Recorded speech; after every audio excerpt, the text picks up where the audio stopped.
Swastiastu. Perkenalkan, nama saya Nikoma Sandiasih. Saya berasal dari Jalan Ahmad Yani Galiran Karangasem. Saya dari Prodi Pendidikan Bahasa Bali. Nah, di sini saya akan mempresentasikan sebuah makalah yang berjudul Sastra Tradisional. Nah, langsung saja ke bagian isi. Nah, di sini saya akan membahas tentang sastra tradisional. Nah, apa sih yang dimaksud dengan sastra tradisional? Sastra tradisional ini terdiri dari dua kata, yaitu sastra dan tradisional. Pengertian dari sastra itu sendiri adalah seni yang menggunakan bahasa yang digunakan dalam sastra berbeda dengan bahasa sehari-hari. Nah, dalam bahasa dalam sastra itu diolah sedemikian rupa sehingga menimbulkan nilai-nilai keindahan. Nah, sedangkan tradisional itu artinya suatu tradisi atau adat yang diwariskan secara turun-temurun. Itu menurut KKBI.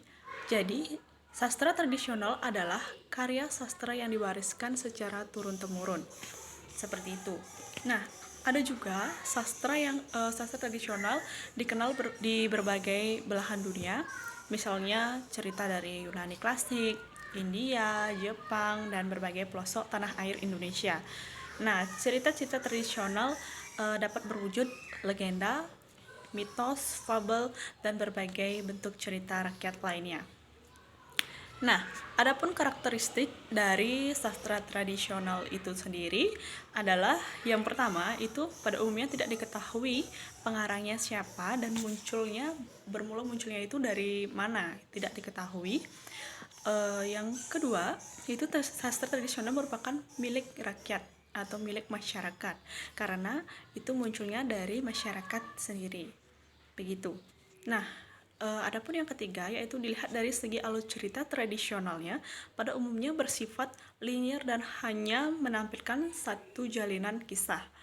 Nah, yang keempat yaitu ada pengaluran cerita tradisional yang bersifat sangat sederhana.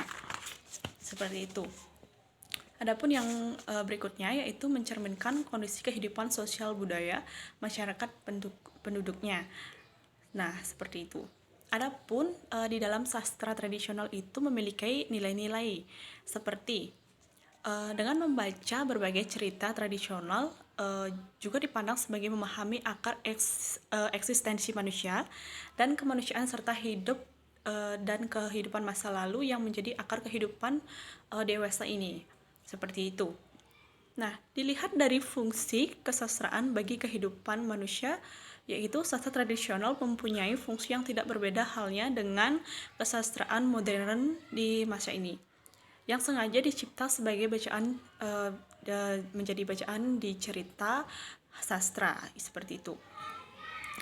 Nah, di sini juga mendukung berbagai perkembangan kedirian anak, yaitu baik yang menyangkut perkembangan aspek emosional, efektif, kognitif, imajinatif, perasaan estetis maupun perkembangan kebahasaan dan masa-masa berfungsi memberikan hiburan yang menyenangkan, seperti itu. Nah, selanjutnya juga ada berbagai jenis sastra tradisional, yaitu seperti yang saya sebutkan tadi, ada mitos yaitu atau bahasa latinnya itu myths adalah salah satu jenis cerita lama yang sering dikaitkan dengan dewa-dewa dan kekuatan-kekuatan spiritual yang lain melebihi batas kemampuan manusia. Seperti itu ya. Mitos juga sering dikaitkan dengan cerita yang bersifat religius dan spiritual. Nah, jadi ada pun beberapa jenis mitos yang dipandang berdasarkan sudut pandang tertentu. Ada mitos penciptaan, ada mitos alam, mitos kepahlawanan, dan juga mitos sejarah. Nah, selain mitos, yang kedua yaitu ada legenda. Nah, apa sih yang dimaksud dengan legenda? Legenda ini adalah cerita prosa rakyat yang mirip dengan mitos. Perbedaan antara mitos dengan legenda tidak pernah jelas sih sebetulnya ya. Hal yang membedakannya seperti bahwa mitos itu sering dikaitkan dengan dewa-dewa atau kekuatan spiritual yang di luar nalar kemanusiaan, seperti itu. Sebaliknya juga, walau sama-sama menghadirkan tokoh-tokoh yang hebat, legenda tidak mengkaitkan tokoh-tokoh itu dengan tokoh peristiwa dan tempat-tempat yang mempunyai kebenaran sejarah seperti itu. Nah, adapun jenis dari legenda itu sendiri yaitu ada penokohan, legenda tokoh, legenda tempat peninggalan, ada juga legenda peristiwa seperti itu ya. Nah, selain ada legenda, yang ketiga yaitu ada cerita binatang. Nah, apa sih yang dimaksud dengan cerita binatang ini? Biasanya cerita binatang ini atau bahasa latinnya itu fable adalah salah satu cerita tradisional yang menampilkan binatang sebagai tokoh cerita seperti itu. Asal-usul dari cerita binatang ini, menurut Feng itu paling tidak ada dua pendapat yang memberikan argumentasi, yaitu yang pertama, binatang sudah muncul sejak manusia masih primitif, dan dalam masyarakat primitif orang setiap hari berkumpul dengan binatang. Yang kedua, yaitu ada binatang berasal dari India. Nah, dan kemudian menyebar ke Asia dan Eropa, karena India terdapat banyak cerita binatang yang termasuk seperti Pecatantra dan Sukasaptati seperti itu. Adapun berbagai macam fabel klasik dan modern, di sini dilihat dari waktu kemunculannya binatang dapat dikategorikan ke dalam cerita klasik dan modern seperti itu. Nah, di sini ada di fabel klasik. Cerita binatang sudah ada sejak zaman Yunani klasik dan India kuno. Misalnya cerita yang berjudul Jakata dan Pancatantra seperti itu. Nah, kalau di fabel modern, yaitu secara prinsipil tidak ada perbedaan antara fabel klasik dan fabel modern, kecuali yang dimaksud dengan belakangan ditulis relatif sebelum lama dan sengaja dimasukkan sebagai bahan bacaan sastra.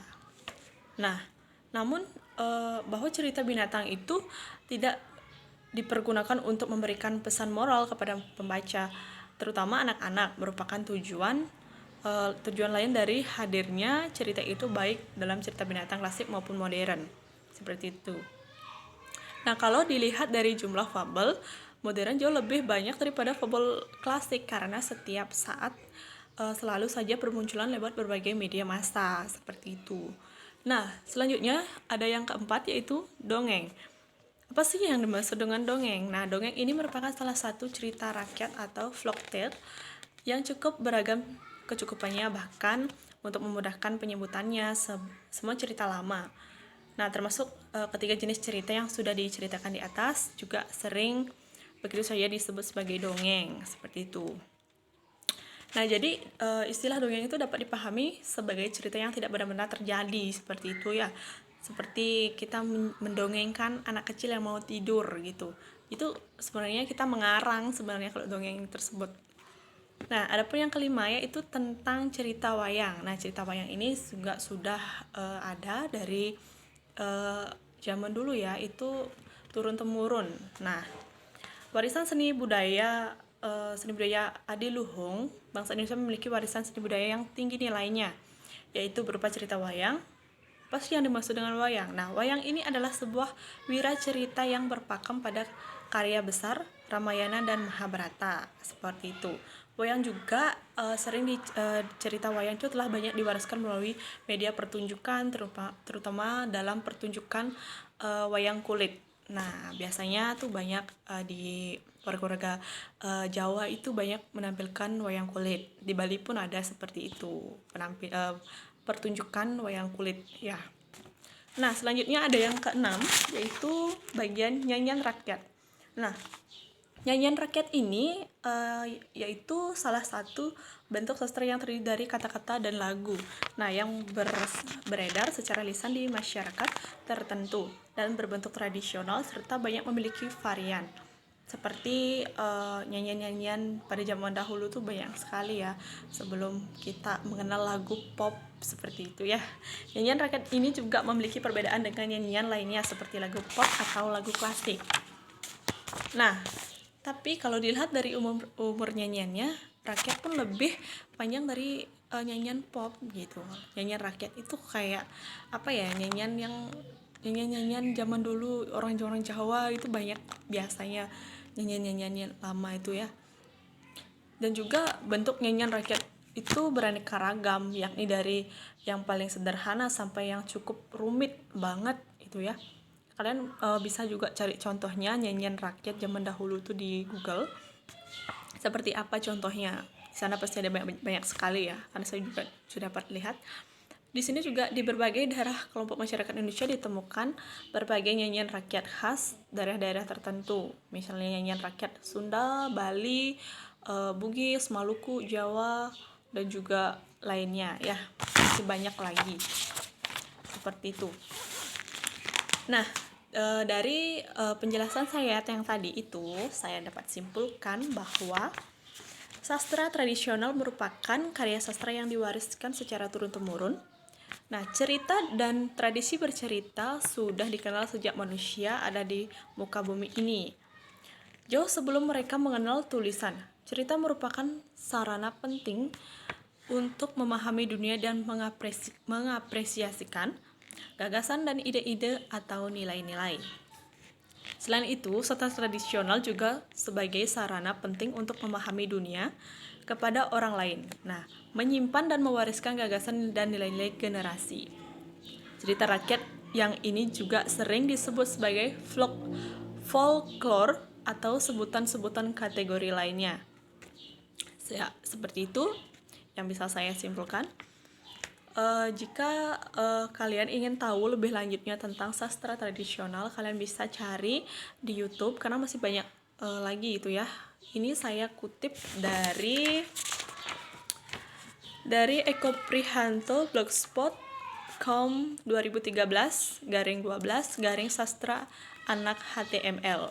Nah, saya kutip dari Google itu. Dan masih banyak sekali ada tentang sastra tradisional. Ada juga sastra bahasa, sastra kebudayaan, sastra hukum, banyak sekali ada jenis sastra. Jadi kalau kalian ingin tahu tentang sastra, kalian bisa searching di Google ataupun kalian bisa cari di YouTube tentang sastra itu bagaimana. Kalian juga bisa cari di buku-buku sejarah, kalian bisa cari di perpustakaan umum ya yang ada di daerah kalian. Nah, jadi seperti itu yang bisa saya presentasikan untuk kali ini. Jika ada salah kata, tutur-tutur kata yang kurang berkenan di hati, mohon maaf. Saya akhiri dengan Paramasanti. Om Santi Santi Santi Om.